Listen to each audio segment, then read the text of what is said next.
Assalamualaikum and good day everyone. So ang topic ko po for today is about the functions and powers of General Assembly. So ang General Assembly ay isa sa pinakaimportanteng bahagi ng United Nations o UN. Nabuo ito noong 1945 at binubuo ito ng 193 member countries. So in short, ang General Assembly ay parang malaking meeting place kung saan nag-uusap ang iba't ibang bansa tungkol sa mga international issues at gumagawa ng mga recommendations o suggestions para sa buong mundo. So, Forum for Multilateral Negotiation. So, tinatawag itong Forum for Multilateral Negotiation dahil dito nagkakaroon ng discussion ang maraming bansa ng sabay-sabay. So, ang ibig sabihin ng multilateral negotiation ay maraming countries ang nag-uusap-usap para makahanap ng solusyon sa common problems. So, hindi lang ito basta meeting place. Dito rin ginagawa ang policy making, paggawa ng standards, at pagtulong sa paggawa ng international laws. So, in short, ang GA or General Assembly ay parang malaking conference room ng buong mundo kung saan nag-uusap ang iba't ibang bansa para mag-solve ng global problems. So, ito naman yung sa according sa Charter of the United Nations. So, dito sa first, sinasabi dito na isa sa powers nila ay ang pag-approve ng budget ng UN. So, it means sila ang tumitingin kung paano gagastusin ang pera ng United Nations at kung magkano ang contribution ng bawat member country. So, simple lang para sila yung nag-a-approve ng financial plan ng UN.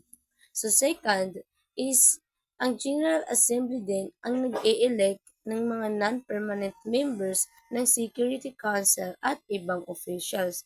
So it means tumutulong sila sa pagpili kung sino ang magiging bahagi ng ibang importanteng organs ng UN. Pangatlo is isa rin sa trabaho nila ay gumawa ng recommendations para mapanatili ang international peace and security. Kasama rito ang pag-discuss ng mga problema sa pagitan ng countries at paghahanap ng peaceful solutions. So in short, tumutulong sila para maiwasan ang gulo at mapanatili ang kapayapaan sa mundo.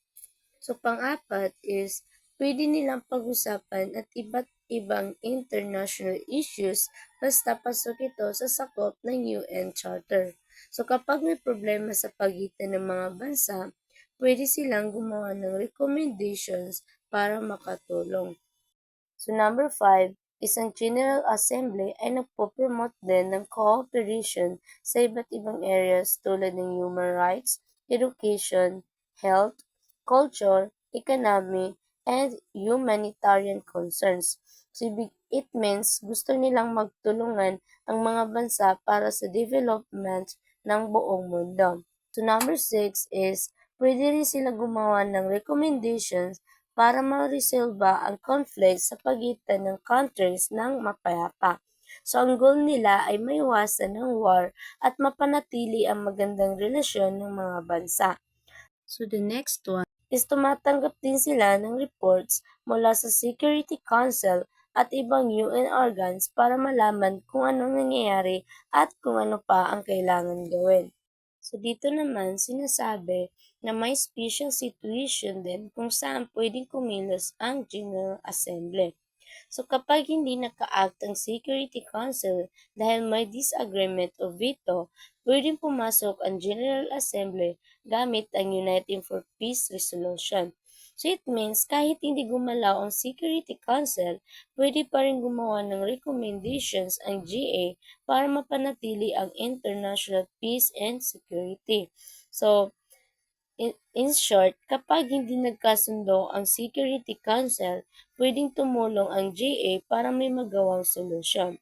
So overall, ang General Assembly ay mahalaga dahil ito ang lugar kung saan nag-uusap ang iba't ibang bansa, gumagawa ng recommendations at tumutulong para mapanatili ang peace, cooperation at development sa buong mundo.